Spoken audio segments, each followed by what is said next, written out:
Selamat siang semuanya, perkenalkan nama saya Rita Eliana, saya dari kelas 11 Akuntansi 3.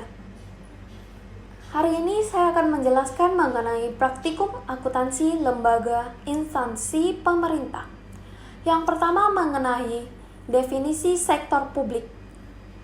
Apa sih definisi dari sektor publik? Jadi sektor publik ini adalah suatu entitas yang aktivitasnya berhubungan dengan penyediaan barang dan jasa untuk memenuhi kebutuhan dan hak publik. Sedangkan menurut Indra Bastian, akuntansi sektor publik adalah mekanisme teknik dan analisis akuntansi yang diterapkan pada pengelolaan dana masyarakat di lembaga tinggi dan departemen di bawahnya. Contohnya seperti pemerintah daerah, BUMN, BUMD, dan yayasan sosial pada proyek kerja sama sektor publik dan swasta. Selanjutnya mengenai perbandingan organisasi pemerintah dengan perusahaan. Yang pertama adalah tujuan organisasi dari sektor publik pemerintah dan sektor swasta tentu saja berbeda. Mulai dari sektor publik pemerintah itu tidak mencari keuntungan ataupun laba, sedangkan di sektor swasta mencari keuntungan ataupun laba. Kedua yaitu sumber pendanaan. Sektor publik mendapatkan dana dari pajak, retribusi, utang, obligasi pemerintah, laba BUMN, BUMD, penjualan aset negara, dan sebagainya. Sedangkan di sektor swasta, pembiayaan internal adalah ada modal, laba ditahan, penjualan aktiva. Sedangkan di pembiayaan eksternal ada utang bank, obligasi, penerbitan saham. Yang ketiga adalah pertanggungjawaban. Organisasi sektor publik bertanggung jawab kepada masyarakat dan parlemen. Sedangkan di organisasi sektor swasta kepada pemegang saham dan kreditor. Selanjutnya yang keempat adalah struktur organisasi, yaitu biokratis, kaku, dan hierarkis. Sedangkan di organisasi sektor swasta, yaitu fleksibel, datar, piramid, lintas sektoral. Untuk karakteristik anggaran, sektor publik itu terbuka untuk publik. Sedangkan organisasi sektor swasta tertutup untuk publik. Sistem akuntansi pada sektor publik pemerintah adalah cash accounting, accrual accounting. Sedangkan pada sektor swasta, accrual accounting. Pengguna anggaran. Anggaran pada sektor publik pemerintah yaitu anggaran merupakan perencanaan dan pengendalian utama. Sedangkan di sektor swasta merupakan perencanaan dan target perusahaan. Yang terakhir adalah penentuan harga barang dan jasa, yaitu ditentukan untuk menutup harga pokok barang dan jasa. Sedangkan pada sektor swasta ditentukan untuk mendapatkan keuntungan. Selanjutnya yaitu persamaan sektor publik dan sektor swasta. Yang pertama adalah bagian dari sistem ekonomi negara. Bagian integral dari sistem ekonomi di suatu negara, dan keduanya menggunakan sumber daya yang sama untuk mencapai tujuan organisasi. Untuk menghadapi masalah yang sama, yaitu masa kelangkaan sumber daya yang terbatas untuk mencapai tujuannya. Yang ketiga, pola pengendalian manajemen keuangan yang sama-sama membutuhkan informasi yang andal dan relevan untuk melaksanakan fungsi manajemen.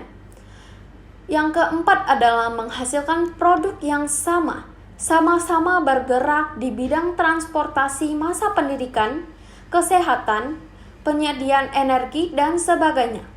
Yang terakhir adalah kedua sektor diatur oleh peraturan perundangan dan ketentuan hukum lain yang disyaratkan. Selanjutnya adalah akuntansi pemerintahan dalam ilmu akuntansi. Jadi, akuntansi pemerintahan merupakan bidang ilmu akuntansi yang mengalami perkembangan sangat pesat seiring dengan upaya pemerintah dalam mewujudkan good governance dan clean governance. Tuntutan transparansi dari akuntabilitas publik atas dana-dana masyarakat yang dikelola pemerintah memunculkan kebutuhan atas penggunaan akuntansi dalam mencatat dan melaporkan kinerja keuangan pemerintah. Akuntabilitas pemerintah didasarkan pada kepercayaan bahwa masyarakat mempunyai hak untuk mengetahui, hak untuk mendapatkan fakta-fakta secara terbuka dari wakil-wakil rakyat yang telah dipilih. Pelaporan keuangan memainkan peran yang penting bagi pemerintah dalam menjalankan tugas-tugas dan pertanggungjawaban kepada publik dalam suatu lingkungan pemerintahan. Komponen lingkungan pada sektor publik ada 4. Yang pertama adalah faktor ekonomi, meliputi pertumbuhan ekonomi, tingkat inflasi, tenaga kerja, nilai tukar mata uang, arus modal dalam negeri, dan lain-lain. Yang kedua, faktor politik, meliputi hubungan negara dan masyarakat, legitimasi pemerintah, tipe rejim yang berkuasa, ideologi negara. Yang ketiga, faktor kultural, meliputi keragaman suku, ras, agama, bahasa, dan budaya, sistem nilai di masyarakat, dan tingkat pendidikan. Yang terakhir adalah demografi, meliputi pertumbuhan penduduk, struktur usia penduduk, migrasi, dan tingkat kesehatan.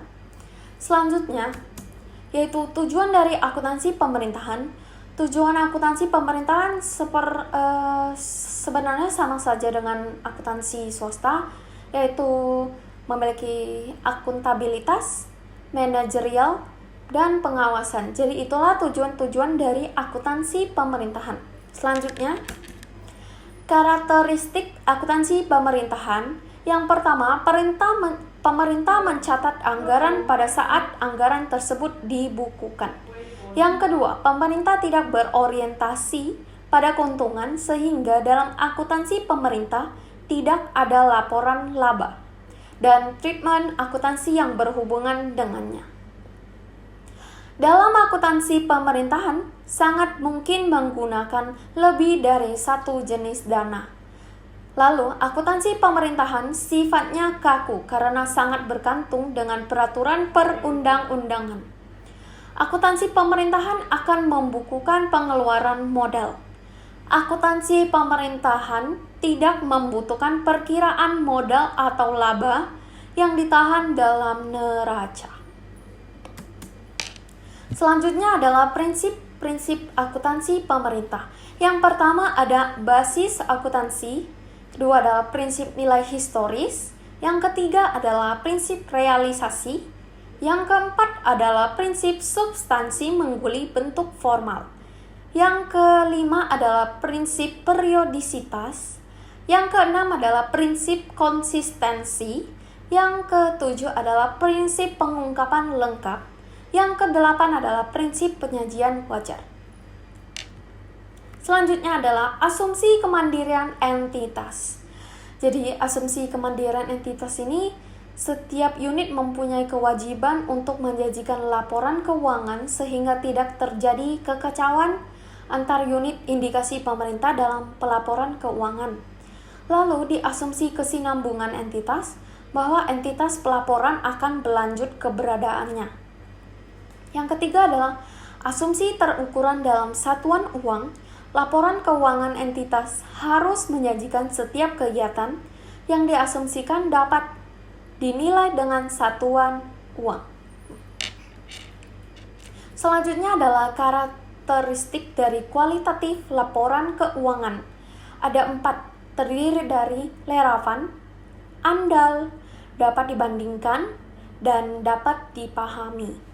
Selanjutnya, yaitu tujuan laporan keuangan pemerintah, yaitu menyajikan informasi mengenai posisi keuangan, realisasi, saldo anggaran lebih arus kas, hasil operasi dan perubahan ekuitas suatu entitas, pelaporan yang bermanfaat bagi para pengguna dalam membuat dan mengevaluasi keputusan mengenai alokasi sumber daya. Selanjutnya, peranan laporan keuangan pemerintah. Yang pertama itu ada akuntabilitas, yaitu pertanggungjawaban pengelolaan sumber daya serta pelaksana kebijakan pemerintah dalam rangka mencapai tujuan yang telah ditetapkan melalui laporan keuangan secara periodik. Yang kedua adalah manajerial, menyediakan informasi keuangan yang berguna untuk perencanaan dan pengelolaan keuangan pemerintah, serta memudahkan pengendalian yang efektif atas aset, utang, dan ekuitas dana.